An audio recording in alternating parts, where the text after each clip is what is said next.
Hi friends, మీకు video నచ్చినట్లయితే వీడియోని లైక్ చేయండి, సబ్స్క్రైబ్ చేయి.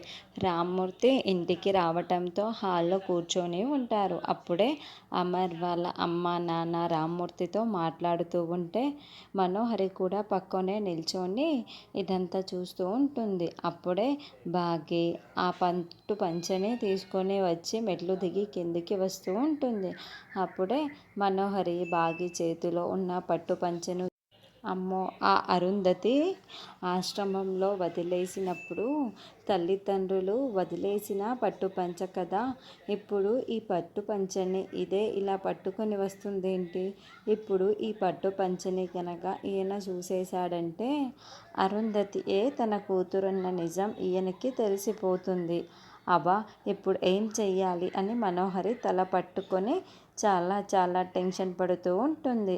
అప్పుడే బాగి ఆ పట్టు పంచని తీసుకువచ్చి, మామయ్య, నాన్న పంచ కనబడడం లేదు, అందుకే ఇదిగో ఇంట్లో ఉన్న ఈ పట్టు పంచని నాన్న కట్టుకుంటాడని తీసుకువచ్చాను మామయ్య అని అనడంతో, అలాగే అమ్మ ఇవ్వు అని దాంట్లో ఏముందని అమర్ వాళ్ళ నాన్న సదాశివం చెబుతూ ఉంటాడు.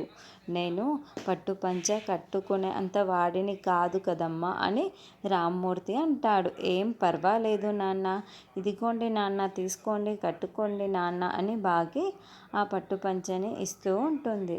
అలాగేనని రామ్మూర్తి ఆ పంచని చేతిలో తీసుకొని చూడగానే ఇక ఆ చిన్నప్పుడు అరుంధతిని ఆశ్రమంలో వదిలేసినప్పుడు ఈ పట్టు పంచే కదా అని ఆయనకి అర్థమైపోతూ ఉంటుంది.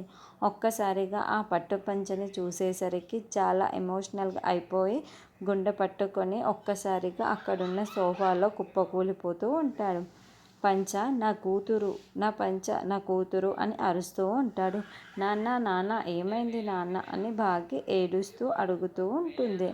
అందరికీ ఏమీ అర్థం కాక ఏమైంది ఏమైంది అని నిర్మలమ్మ, సదాశివం కూడా చెబుతూ ఉంటే ఈ ముసలాడికి నిజం తెలిసిపోయిందా అని మనోహరి అనుకుంటూ ఉంటుంది. అప్పుడే ఆరు కూడా కిటికీలో నుంచి చూస్తూ ఉంటుంది.